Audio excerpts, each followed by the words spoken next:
For almost 2,000 years, a single promise has echoed through time, a question hanging in the air. It's a mystery, one that feels bigger than history itself. And today, we're going to look for the key. Hello, and welcome to my channel, Mysterios Divinos Podcast. In this explainer, we are going to dive headfirst into one of the most incredible prophecies in the entire biblical text, a prophecy that might just be unfolding right now in our lifetime. You know, the Bible actually predicted that people would ask this very question. Where is this coming he promised? What is taking so long? And it's a fair question, isn't it? After nearly 2 millennia, the week can feel, well, endless. But what if the answer to when has been hiding in plain sight this whole time, encoded in a story from the ancient world? Okay, so to see the future, we have to travel way back into the past. Because the story of Moses coming down from Mount Sinai, it's more than just history. It's a pattern, a divine echo of a much, much bigger return that was yet to come. Just look at the alignment here. It's absolutely stunning. The Israelites got restless waiting for Moses, right? They started to fall away. And now, the world questions the long wait for Jesus. Moses' return was announced with a loud trumpet blast, and he gathered his faithful followers. Prophecies describe Jesus' return in the exact same way, right down to the judgment for those who turned away. It's the same story, told on a different scale. And listen, this isn't just me connecting the dots. Jesus himself said this. He told his followers point blank that the stories written in the law of Moses were actually pointing to him. He was literally telling us, if you want to know what my return will look like, go read that story. It's a blueprint. So, if Moses gives us the pattern, where do we find the timeline? For that, we need to learn how to read the Bible's unique prophetic language. We need a key, something to unlock the code. This key concept is called foreshadowing. It's an incredible idea. It's when a real, actual historical event, like Abraham being willing to sacrifice his beloved son Isaac, also serves as a living prophecy. It's a picture of a future, even greater event, God the Father sacrificing his son, Jesus. And the Bible is absolutely full of these. And here it is. This is the master key. Right in the middle of a discussion about the second coming, the Bible gives us a conversion formula for prophetic time. 1 day equals 1,000 years. This is so important. When the ancient prophets talk about days, they are often talking about millennia. So now for the really fascinating part. Let's take this key, this 1 to 1,000 formula, and apply it to a very specific prophecy in the book of Hosea. The prophet Hosea, speaking for Israel, says, "After 2 days he will revive us. On the 3rd day he will raise us up."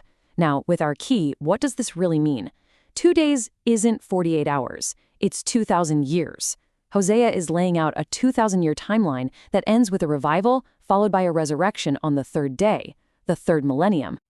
Let's just map this out on a timeline. The prophetic clock starts around 30 AD, with the crucifixion and the scattering of the nation of Israel. Add 1 prophetic day, or 1,000 years, and you get to 1030 AD. Add the second day, another 1,000 years, and it brings you right to the year 2030. The prophecy says that after these 2 days, they would be revived. And this is where I get chills, because look what happened. In 1948, toward the end of that second prophetic day, after nearly 2,000 years of being scattered across the globe, the nation of Israel was miraculously reborn. They were revived, exactly as Hosea predicted, perfectly setting the stage for whatever is supposed to happen on that 3rd day. But this is where the story goes from fascinating to truly mind-blowing. Because this 2,000-year timeline, it doesn't stand alone. It converges almost perfectly with another much grander biblical timeline that started all the way back at the dawn of creation. From the creation of Adam all the way to the first coming of Jesus was a period of about 4,000 years. Prophetically speaking, that's 4 days. It was long understood that the Messiah would arrive sometime after these 4 millennia. So, where are we on that clock? Well, right now, we are rapidly approaching the 6,000-year mark since Adam. We are at the very end of the 6th prophetic day of human history. So you see what's happening, right? The end of the 2 days, the 2,000 years since the crucifixion, is lining up almost exactly with the end of the 6 days, the 6,000 years since creation. It's like 2 massive ancient clocks are about to strike midnight at the very same moment. This chart really lays it out. That third day from Hosea's prophecy, which starts right around 2030, is also the seventh day in the grand creation timeline. And what is the seventh day famous for in the Bible? It's the Sabbath, the day of rest. It's a picture of that prophesied 1,000-year reign of peace on earth, the millennial reign. What we're seeing here is a prophetic alignment of unbelievable significance. A timeline that started with Israel's scattering is merging with a timeline that started with humanity's creation itself. Now let me be very, very clear. This isn't about setting a date. Absolutely not. The Bible says no one knows the day or the hour. But in the very next breath, Jesus said we can and should know the season. Just like you know summer is coming when you see a fig tree putting out its leaves. And so that just leaves us with one final, very powerful question to think about.